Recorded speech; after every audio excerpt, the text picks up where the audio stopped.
mesmo assim suaves, mas com toda reverência.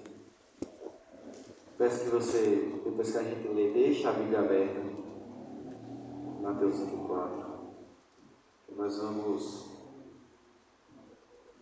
gastar um tempo hoje nesses versículos, certo? Inicialmente nós vamos ler os versos 30 e 31. Todos acharam? Amém?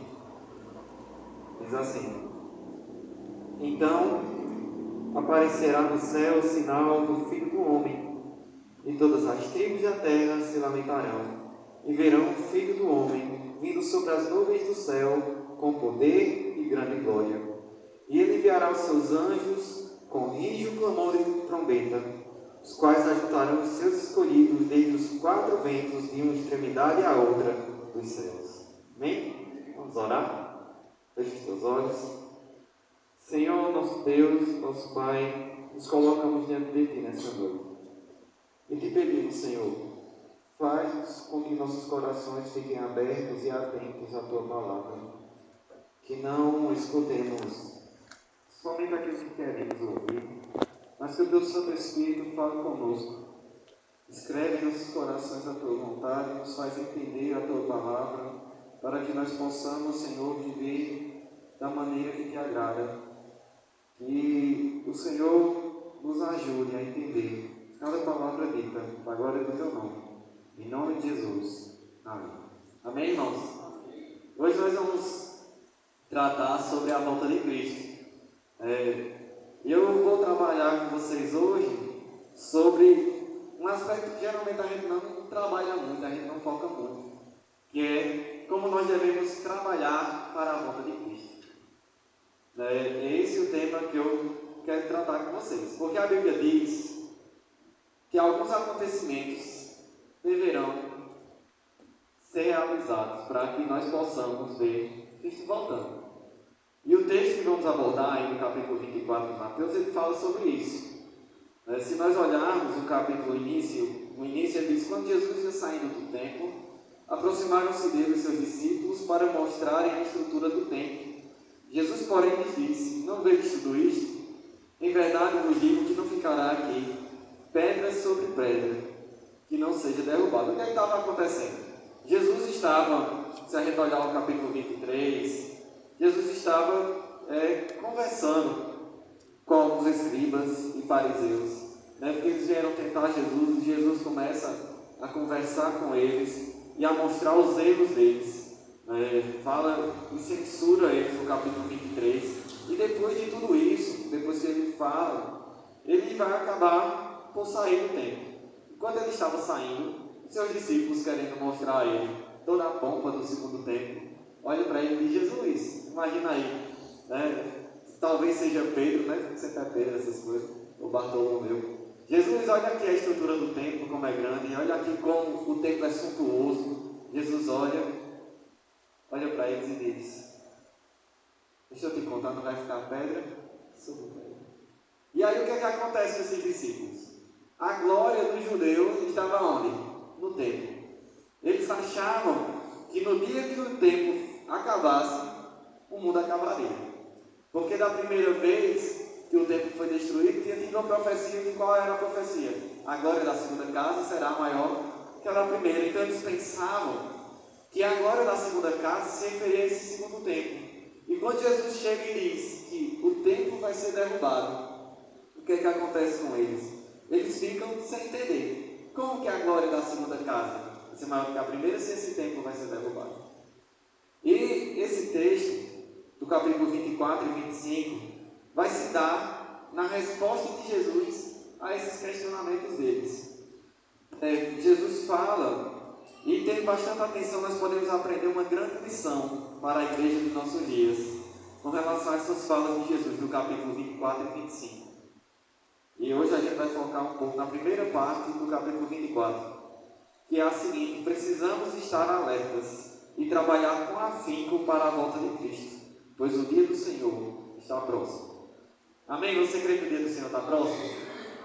E eu te pergunto, o que é que você tem feito para que o dia do Senhor se aproxime mais?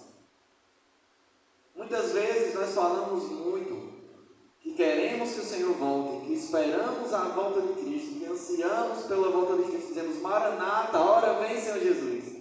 Mas estamos de braços cruzados, esperando, sentados, no dia que Jesus vai voltar. Mas Jesus disse que não deve ser assim.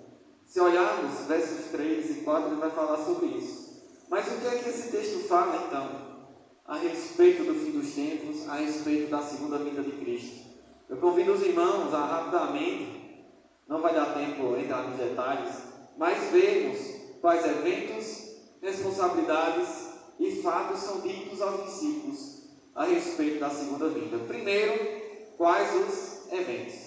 Quais são os eventos que vão vir? Versículo 3 ele vai dizer: estando assentado no Monte das Oliveiras, chegaram-se a ele os seus discípulos em particular, dizendo: dize-nos, quando serão essas coisas? E que sinal haverá da tua vinda e do fim do mundo? E Jesus responde dizendo: acautelai-vos para que ninguém vos engane.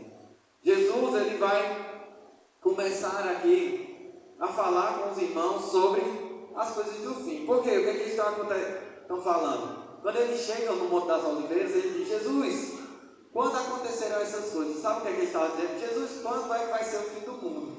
Por quê? Porque a derrubada do templo significava o final dos tempos. Então ele diz: Jesus, como é que vai ser o fim do mundo? Como é que vai acontecer? E Jesus chama eles e diz: tenham cuidado para que ninguém vos engane. Então nosso Senhor Jesus vai relatar a partir de agora uma série de acontecimentos que serão vistos e presenciados antes que o Senhor Jesus retorne, antes da sua segunda vinda, antes do fim do mundo. E no entanto, quando a gente lê, a gente tem que perceber que há alguns aspectos que são muito mais importantes do que propriamente dito os acontecimentos. E nós devemos que olhar por trás desses acontecimentos, nas entrelinhas, para ver o que vai acontecer. Se prestarmos atenção ao texto, dos versos 3 ao 14, Jesus vai nos dar uma série de acontecimentos que veremos e que com certeza irão impressionar os discípulos, impressionar a igreja. O primeiro está no versículo 5, quando ele diz que muitos dirão ser o Cristo. O segundo está no verso 6, quando ele diz que haverá guerras e rumores de guerras. O terceiro, ele fala de disputas entre nações. O quarto, ele fala de fomes, pestes e terremotos. O quinto, fala sobre a tribulação contra a igreja. O sexto trata de dissensões dentro da igreja. O sétimo, de falsos profetas. O oitavo, da multiplicação da iniquidade. O nono, do esfriamento do amor. O 10, a pregação do Evangelho a todo mundo. São 10 impressionantes acontecimentos que Jesus fala que tem que acontecer. Porém, se observarmos mais de perto, veremos que esse acontecimento se divide em 3 grupos. E Jesus ele faz questão de dividir esses 3 grupos. Quando a gente começa olhando, os primeiros acontecimentos, acontecimento 2, 1, 2, 3 e 4, que vai até o final do versículo 8, eles terminam com o seguinte: o versículo 6 ele diz: ainda não é o fim. Essas coisas vão acontecer, mas ainda não é o fim. E o 8 ele diz: mas todas essas coisas são o princípio das dores. Certo? Então ele está falando que nesse primeiro grupo são coisas que vão acontecer, que vão continuar acontecendo, mas que isso não significa necessariamente que porque isso acontece, Jesus vai voltar imediatamente. Mas que são sinais que vão acontecer e que vão continuar acontecendo. Se prestarmos atenção ao segundo acontecimento, quando ele fala de guerras, isso acontece desde onde? Desde o Éden. Depois da morte, qual é a primeira guerra que tem? Adão e Eva. Adão acusa Eva de ter feito ele pecar contra o Senhor. Depois que ele sai do jardim, por pouco tempo acontece o quê? O primeiro homicídio. Caim mata o seu irmão Abel. E de lá para cá, a história humana é repleta de guerras. A gente não consegue separar na história humana um único ano que tenha sido de completa paz. Você consegue lembrar? Um único ano que tenha completa paz. Então Jesus está dizendo que quando a gente olhar para as coisas, vocês vão ver guerras acontecendo. Mas não se preocupem, porque isso não é um indicativo de que Jesus está voltando. E por que ele diz isso para os seus discípulos? Após Jesus subir quando ele passa os primeiros anos, uma grande perseguição começa a atacar a igreja. Quando chega mais ou menos entre 60 e 70 depois de Cristo, tem a primeira grande guerra entre judeus e romanos, e Jerusalém ela é destruída. Dali em diante, Jerusalém vai continuar sendo destruída, os judeus vão continuar sendo perseguidos, depois vem o poderio vinco, depois vem o poderio romano, depois vem outros poderios. Vem a época da Idade Média, onde grandes guerras são travadas, depois vem o renascentismo, vem Napoleão querendo dominar a Europa, depois vem Primeira e Segunda Guerra Mundial, e várias guerras estão acontecendo entre elas. E Jesus ainda está para voltar. Porque esse sinal, esse acontecimento que impressiona a todos nós, que dá medo a todos nós. Quem não tem medo de uma guerra no seu quintal? Quem não tem medo de uma guerra ao seu lugar? Mas quando Jesus diz, tenham cuidado, ele está dizendo, isso ainda não é o fim. Guerras vão continuar acontecendo por causa do pecado do homem. Além disso, sempre existiram grandes disputas.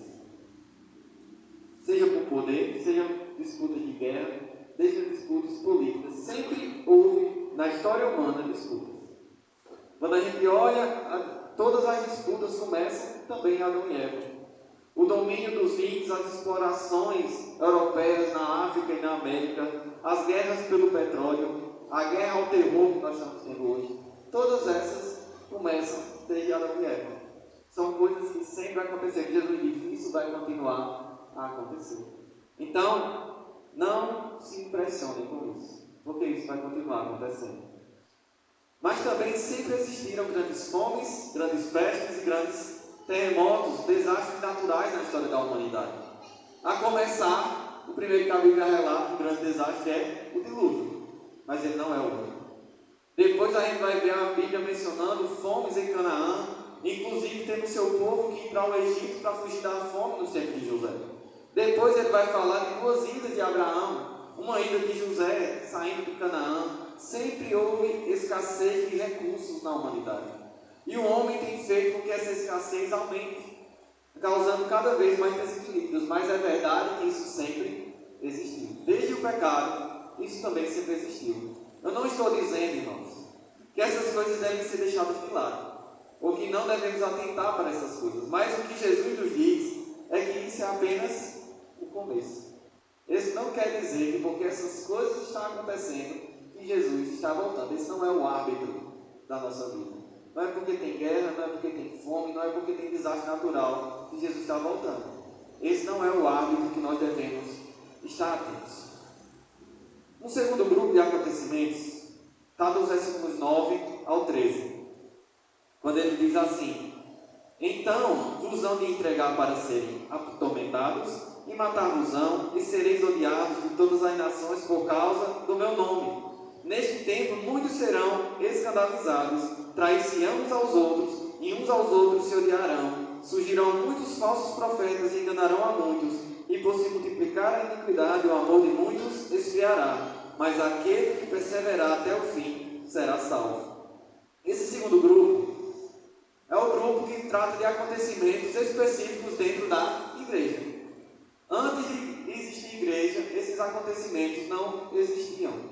Jesus diz que hão de entregar vocês para serem atormentados. Ele está falando da igreja, ele não está falando dos judeus. Os judeus já estavam sendo colocados, eles já estavam sendo atormentados. Mas uma grande tribulação viria sobre quem? Sobre a igreja. A igreja passaria por uma tribulação. E Jesus diz que eles serão entregues para serem atormentados, serão mortos, passarão por muitas coisas. Essas coisas acontecem no nosso tempo, no tempo que a gente chama o tempo da igreja. Desde a ascensão de Cristo, essas coisas acontecem. Desde o Pentecostes, a Bíblia diz que 3.000 almas se converteram. Depois ele vai falar o quê? Que grande perseguição se iniciou contra os cristãos. E desde lá, mais de 2 séculos de história, nós estamos aqui e as coisas continuam acontecendo. Possa ser que nós não tenhamos a mesma perseguição que em outros locais do mundo nós temos, mas nós somos perseguidos. Quantos de nós não já passamos por tribulações? Todos nós passaremos em algum grau por essas tribulações. Quantos de nossos irmãos não foram mortos durante esses 2.000 anos de história? Quantos de nossos irmãos não foram esbofeteados, sofreram açoites, foram perseguidos, presos, esquartejados, crucificados, tiveram mortes horrendas por causa do nome de Cristo. E ainda hoje continuam tendo. Possa ser que aqui no Brasil a gente não esteja experimentando isso, mas tem irmãos do outro lado do mundo, tem irmãos aqui próximos da gente que estão sofrendo período de morte todos os dias. E o que é que nós temos feito com relação a isso? Você tem lembrado pelo menos de orar por eles? Essas coisas vão acontecer e continuarão acontecendo. O autor aos Hebreus, no capítulo 11, no final da galeria dos heróis da fé, ele fala de seus contemporâneos.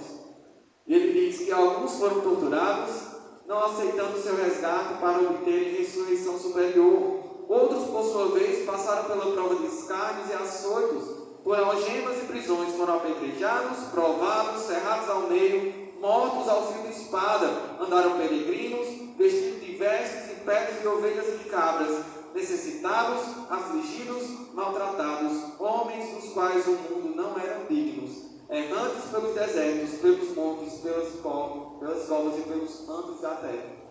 Os contemporâneos da carta aos Hebreus já passaram por isso. Mas isso é para cumprir o que aquilo que Jesus disse que aconteceria. Jesus disse que o seu povo seria perseguido.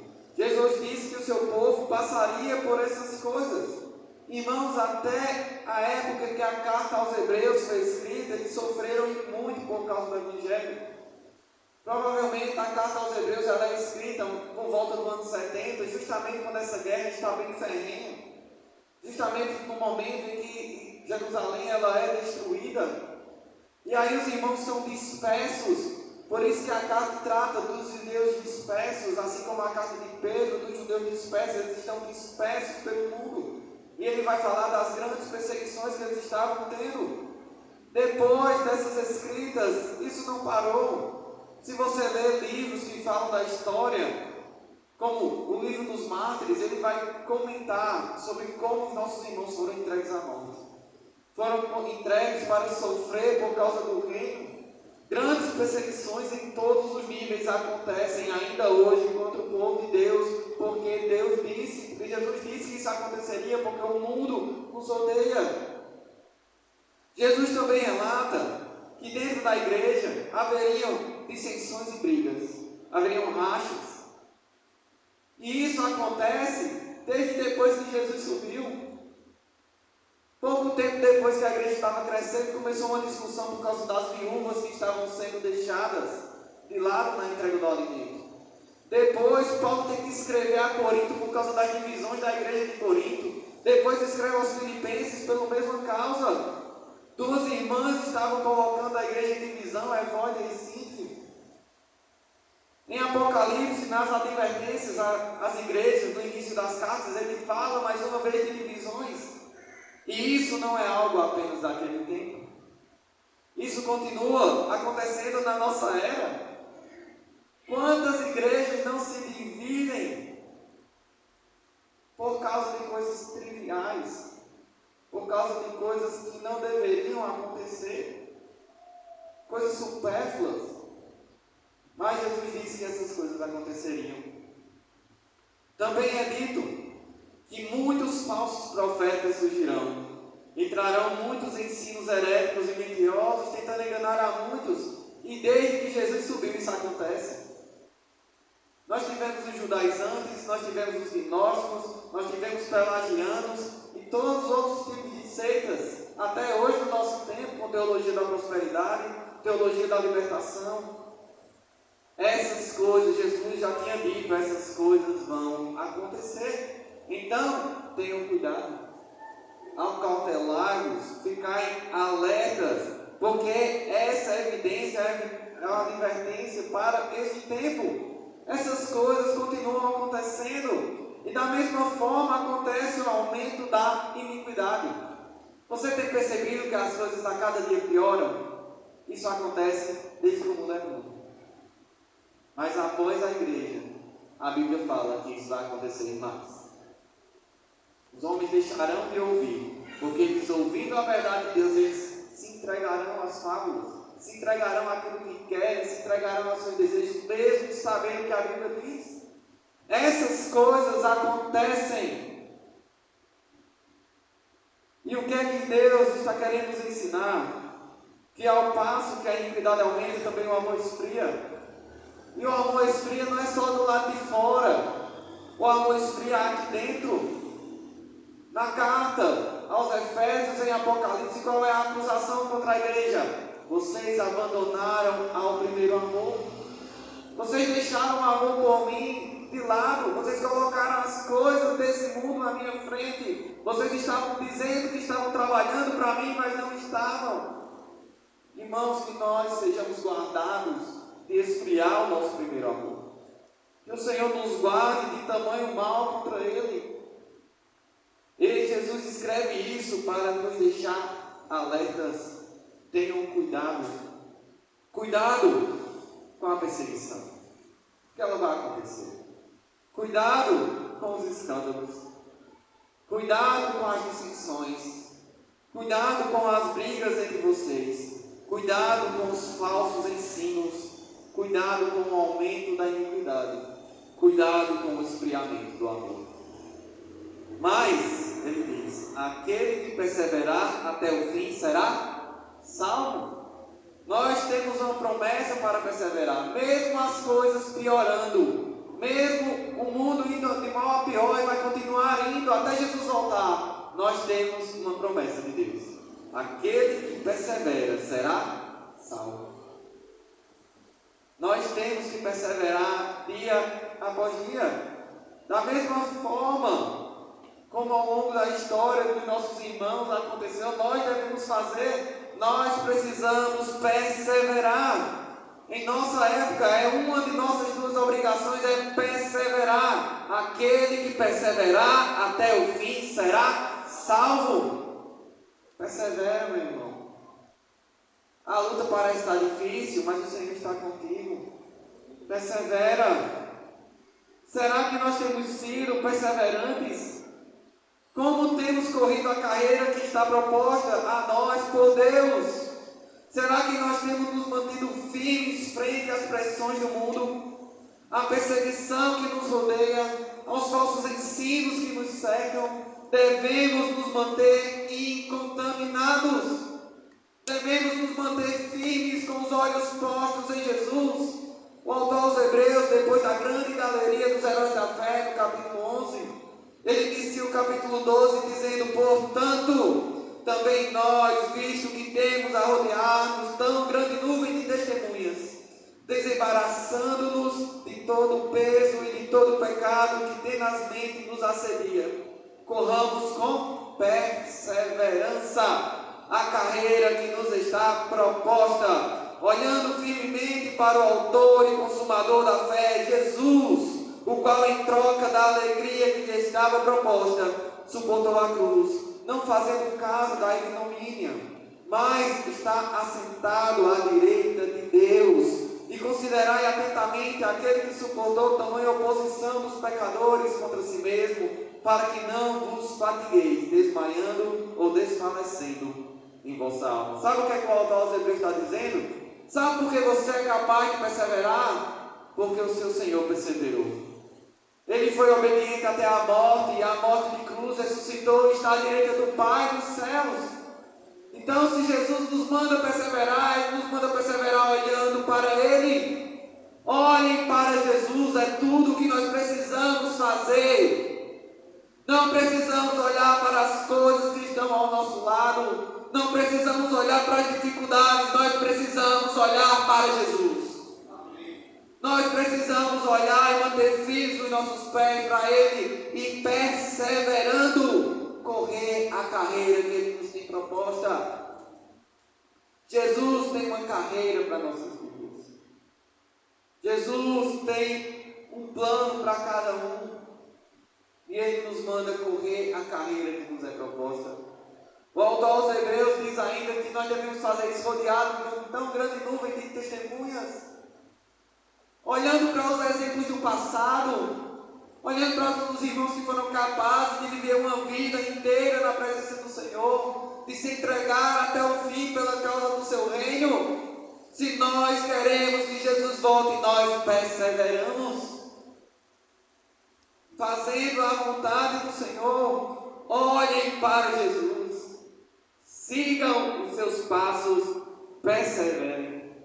Aquele que perseverar até o fim será salvo. E o terceiro grupo dos acontecimentos é só um versículo.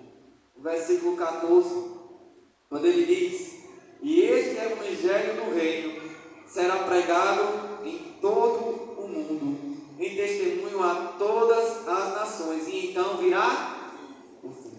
Quando é que o fim vem? Quando o evangelho for pregado a todo mundo. O que é que você está fazendo para que Jesus volte?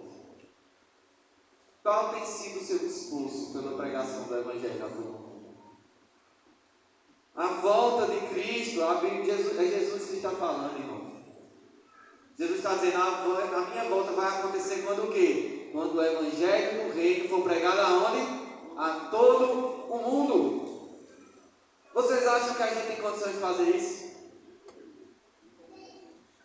Principalmente com os recursos que temos na nossa era. Com a bênção da internet, que se for usada para o bem, tem grandes possibilidades. O que é que nós temos feito com os recursos que Deus tem nos dado? Nesse sentido, irmãos, se você quer que Jesus volte, você deve trabalhar para que isso aconteça. Esse é o fator determinante para a volta de Cristo. Não são as guerras, não são as catástrofes, não são as coisas que vão acontecer à igreja. Qual é o fator determinante? É o evangelho ser pregado a todo o mundo. Se eu quero que Jesus volte, eu prego o evangelho. Eu me esforço para que ele seja proclamado até onde eu não posso chegar. Os morávios, no século XVII, enviaram missionários por todo o mundo. O conde, que era o dono lá da região onde eles ficaram, ele gastou todos os seus recursos, enviou todos os missionários que podiam, para onde ele podia no mundo. E muita gente foi alcançada. Porque uma pessoa se dispôs a fazer isso. Mas, pastor, eu não tenho recursos para isso. Eu não tenho dinheiro para doar para que os outros não. Você pode orar por isso. A gente nem ora. A gente nem se esforça por orar para que Deus envie os seus missionários, para que Deus sustente os seus missionários. A gente nem ora. Infelizmente, a igreja brasileira é uma igreja que não ora. Nós oramos pouco. E quando oramos, oramos para nós mesmos. Oramos pensando, às vezes, em mim, em minha comunidade de fé, na minha cidade, mas nós não temos olhado para o mundo. Nós não temos olhado para esses povos não alcançados, por exemplo. Estima-se que por volta de 3 bilhões de pessoas ainda não tiveram acesso ao Evangelho. Isso é por volta de 42% da população mundial. E eles detalham isso como um povo não alcançado, um povo que tem menos de 2% das pessoas daquela nação cristã e que ainda não tem uma Bíblia disponível em sua língua materna. Então, nós temos muito trabalho a fazer. Se todos nós, como igreja do Senhor, concentrássemos os nossos esforços por pregar o Evangelho, isso poderia ter sido alcançado muito mais rápido. Paulo sozinho pregou a Europa inteira. O que é que nós temos feito para que isso aconteça? Nós podemos fazer muito mais. Ah, pastor, mas eu não posso ir para muito longe. No Brasil ainda há 49 povos não alcançados, entre indígenas, quilombolas e ribeirinhos. E o que nós estamos fazendo para que essas pessoas conheçam o Senhor? Como podemos dizer que queremos que Jesus volte se não nos preocupamos com a pregação do Evangelho a todas as culturas, a todas as nações, a todos os povos? Se nós dissermos e abrimos as nossas bocas, levantamos as nossas mãos e dizemos Maranata, mas nós não fazemos nada, nós somos mentirosos. Nós podemos fazer mais. Nós temos a obrigação de fazer mais. O dada pelo Senhor Jesus, nos dá uma grande responsabilidade: pregue o Evangelho a toda a criatura, e de fazer discípulos de todos os povos. Gaste tempo, oração, disposição, recursos financeiros para que o mundo conheça o nosso Salvador. Nós devemos fazer todo o esforço possível até que todos ouçam. Invistam seus recursos para que missionários possam pregar nesses locais. Seja um apoiador da causa missionária, esteja disponível para que o reino de Deus avance. Se nós não estamos disponíveis e não queremos fazer esforço, nós não estamos querendo que o Senhor volte. É simples assim.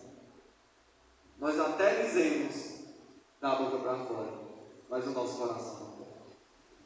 Ou nós fazemos esses esforços, ou nós não queremos. Porque virá o fim quando o Evangelho for pregado. Mas, eu vou correr um pouco por causa da hora.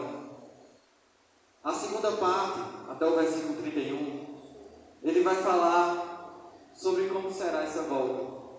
Versículos 23 ao 27, ele diz assim: se alguém vos disser, eis ali o Cristo, não vão, não deis crédito, porque surgirão falsos cristos e falsos profetas, e farão tão grandes sinais e prodígios, que se possível fora, enganariam até os escolhidos.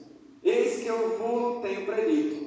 Portanto, se vos disserem, eis que ele está no deserto, não saiam.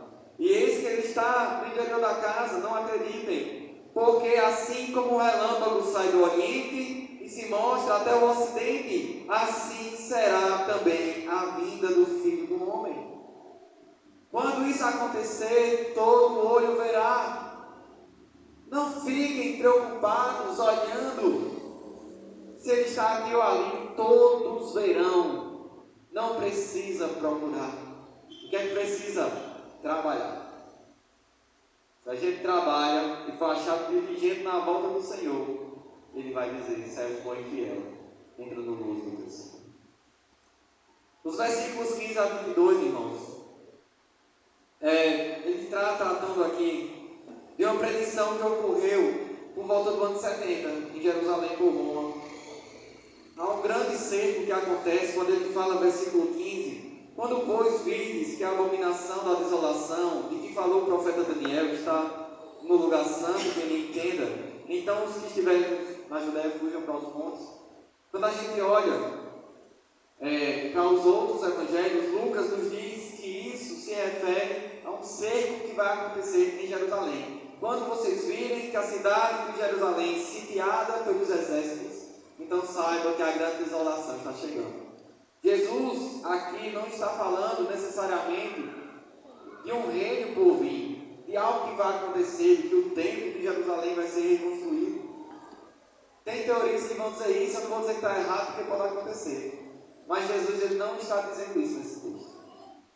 Não é esse o foco de Jesus. O foco de Jesus é dizer para os discípulos que essas coisas aconteceriam, como aconteceram em 70. Jerusalém foi destruída, o povo foi disperso. E ele diz: ai daqueles que tiverem que correr se for no sábado, quando estiverem nas suas festas, ai das mulheres que estiverem grávidas, quando precisarem correr, porque não haverá tempo para guardar suas coisas, vocês vão ter que correr rápido. E isso aconteceu por volta de 70, nessa perseguição. E o ponto é, irmãos, se a gente olhar para Daniel, eu não vou destinar muito tempo nisso por causa da hora, mas Daniel ele fala de 70 semanas, e ele diz que a última semana, que é a semana que está entre a vida de Cristo e a sua volta. Dependendo da sua posição escatológica, você vai dizer que aqui, quando Jesus fala da desolação como sendo Jerusalém, nós estamos então na última metade da semana, os últimos 3 dias e meio. Isso quer dizer que Jesus está às portas. Jesus está próximo. A abominação já aconteceu. A perseguição já está aumentando. A tribulação vai continuar aumentando. até que Jesus volte. Mas, por isso, precisamos estar atentos para não sermos enganados. Porque muitas vezes, o que acontece, eu tenho visto muita gente fazer isso, é que acontece que tem muita gente dizendo ser o Cristo e muita gente tem seguido eles. Tenham cuidado, nosso Cristo vai aparecer nas nuvens. Ele vai vir dos céus com grande alarido, com voz de trombeta. Não precisa procurar. Ele vai aparecer para todos. O que é que nós precisamos fazer? Nós precisamos perseverar e trabalhar para o Senhor. As próximas parábolas, no capítulo 24, no capítulo 25, ele vai tratar sobre isso, sobre essa diligência. O verso 29, antes de eu entrar nas parábolas, espero que dê tempo, diz assim: logo depois da aflição daqueles dias. De que dias?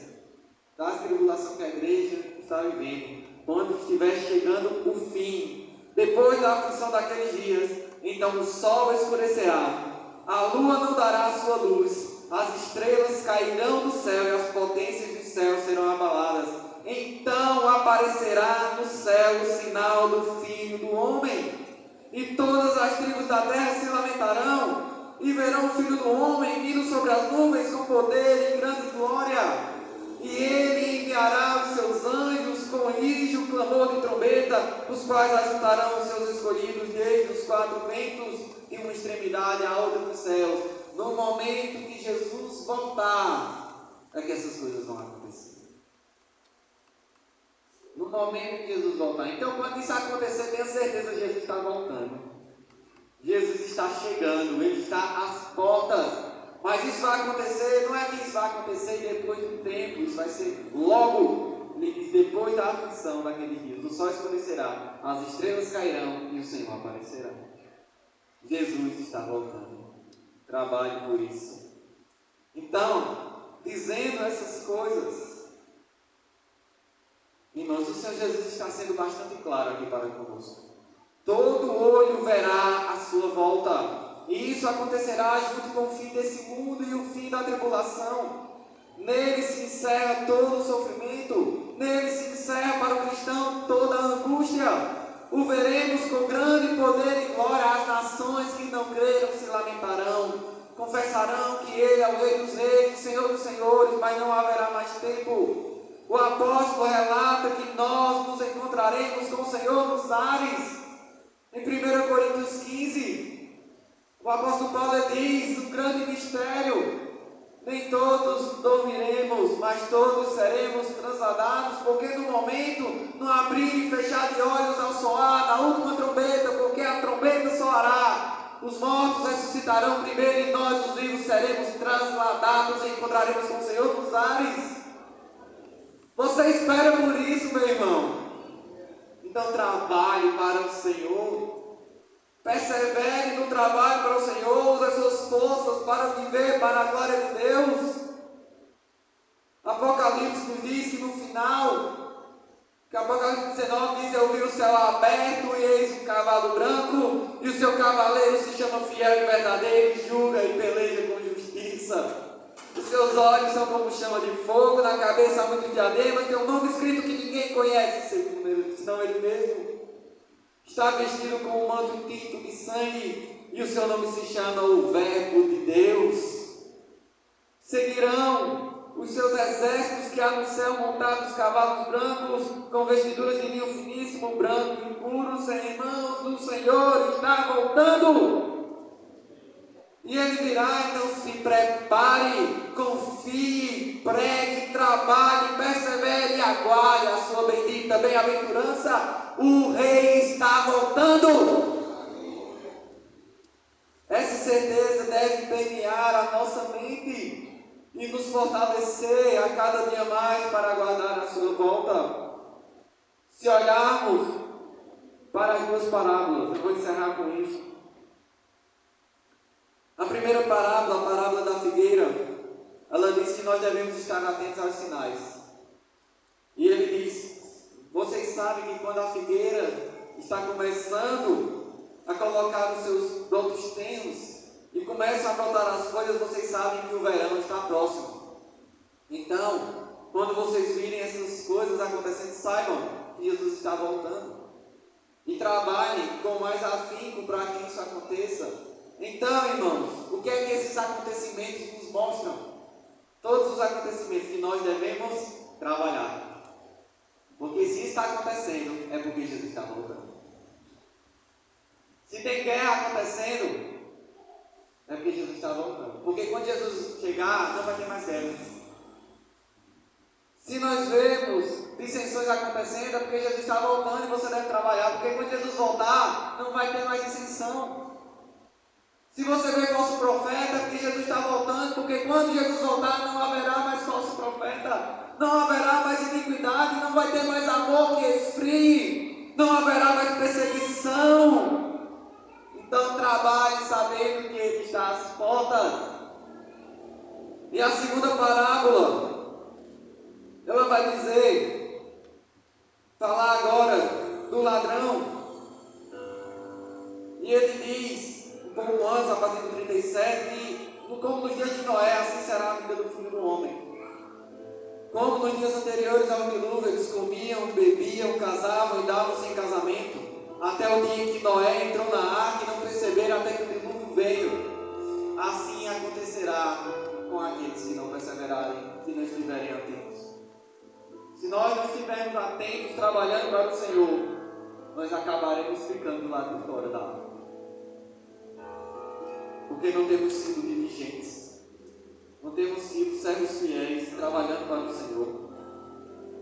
Ele diz que estando dois no campo, um será levado e o outro deixado. Estando dois moendo, um será levado e o outro deixado. Então vigiem, porque vocês não sabem a hora de vir o bom Senhor. Se mantenham firmes, trabalhem, perseverem. Porque há uma parábola depois de dois cegos. Mas antes dela, rapidamente, há do ladrão, quando ele diz: considerai isso. Se o pai de família soubesse que aqui vigília da noite havia de vir o ladrão, vigiaria e não deixaria de minar na sua casa. Se a gente soubesse a hora que Jesus via, a gente só se preocupava naquele tempo. Mas o que é que Jesus nos ordena a fazer? Se preparem agora. Estejam atentos agora. Trabalhem agora. Fiquem vigilantes agora.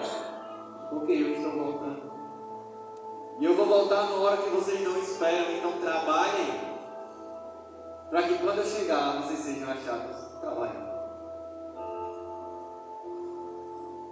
Versículo 44 ao 51, ele diz que vocês devem estar preparados, porque o Filho do Homem adivina a hora em que não pensam. E quem é o servo fiel e prudente? A quem o Senhor constituiu sobre os seus servos para dar-lhes o sustento a seu tempo. Bem-aventurado aquele que serve, que o Senhor, quando vier, o achar fazendo assim. Que não fica preocupado em fazer só quando o seu Senhor estiver voltando. Porque ele sabe que ele pode voltar, mas porque ele está trabalhando, perseverando, ele está fazendo a vontade do seu Senhor até que ele volte. E quando o Senhor voltar, vai achar ele trabalhando, vai achar ele perseverando. Mas se formos maus e dissermos no nosso coração, como diz o segundo servo, o meu Senhor tarda em vir, e começar a maltratar os seus conservos, a desdenhar da igreja do Senhor, a deixar de fazer o trabalho que lhe é devido, virá o Senhor daquele servo no dia em que ele não espera, e a hora em que ele não sabe separá-lo-á, e destinará a sua parte com os hipócritas, e ali haverá pranto e ranger de dentes. Irmãos, aquele que não trabalha para o Senhor, aquele que não persevera para o Senhor, no final das contas não é dele. Se nós somos do Senhor, nós trabalhamos e perseveramos. Aquele que não trabalha e não persevera, virá o Senhor daquele servo no dia em que não espera. Isso é uma advertência para nós, que estamos na igreja visível, para todos nós. Como é que eu sei, pastor, se eu sou um ou outro, como você tem trabalhado para o Senhor? Como você tem se dedicado a Ele? Como você tem feito a vontade de Deus? O capítulo 25, ele vai falar da parábola, a parábola das 10 virgens, que fala sobre o mesmo assunto. Ele diz que as virgens estavam lá esperando, e enquanto esperavam o seu noivo voltar, ele começou a tardar, parecia que tardava por ele vir, e elas adormeceram, todas elas adormeceram, mas havia 5 prudentes que reservaram o óleo para quando ele chegasse, e havia 5 dessas que não reservaram esse óleo. O que aconteceu? Quando ele veio e elas se espantaram porque ele estava chegando, as 5 que não se prepararam disseram: empresta para a gente. E elas disseram: não, eu não posso emprestar. Por quê? Porque eu que tenho que guardar. E se faltar para mim? Eu não posso levar você para o céu, irmão. Por mais que eu queira. Eu não consigo pegar uma cordinha e sair puxando vocês. Salvação individual. Aqueles que estão preparados, aqueles que estão prontos, mesmo não importa o quanto tempo pareça que esteja demorando, aqueles que estão prontos irão correr. Mas aqueles que não estão prontos e tiverem que comprar de novo o seu óleo, vão ficar do lado de fora. Perseverem, sejam diligentes, trabalhem para o Senhor. Amem a Ele, amem a sua bendita volta. Eu clamo a vocês, amem a sua bendita volta. Amem ao Senhor, trabalhem para Ele. Nós precisamos ficar sempre alertas à volta de Cristo e fazer todo o esforço para que o seu reino seja anunciado, para que o seu evangelho seja pregado. Temos condições hoje, com os recursos que temos, como nenhuma outra geração teve, para rapidamente abalar o nosso mundo. Mas nós temos feito pouco. Todos nós temos que fazer a nossa parte.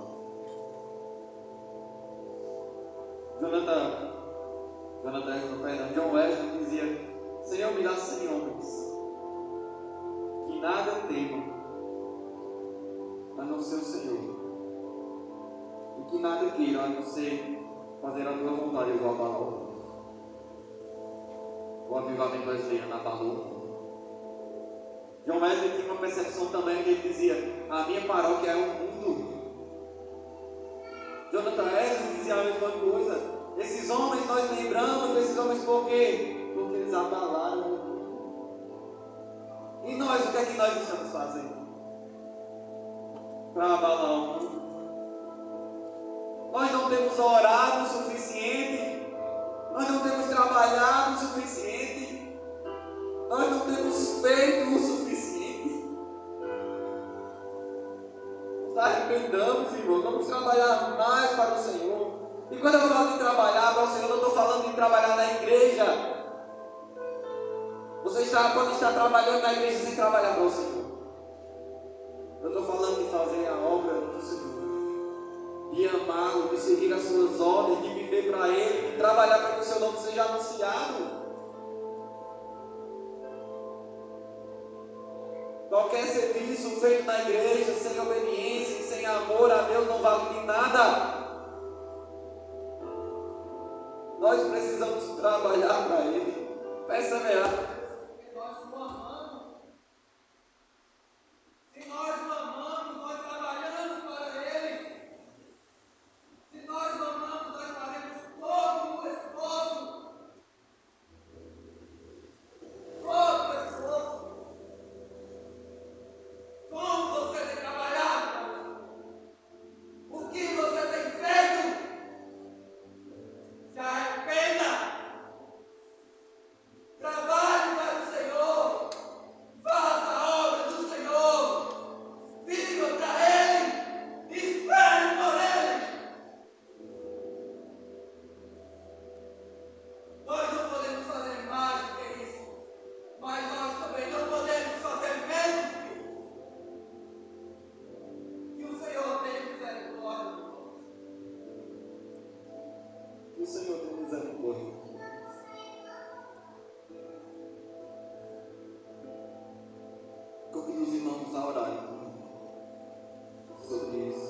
ficarem de pé.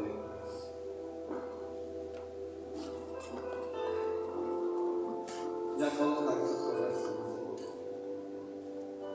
pedindo perdão em todo lugar.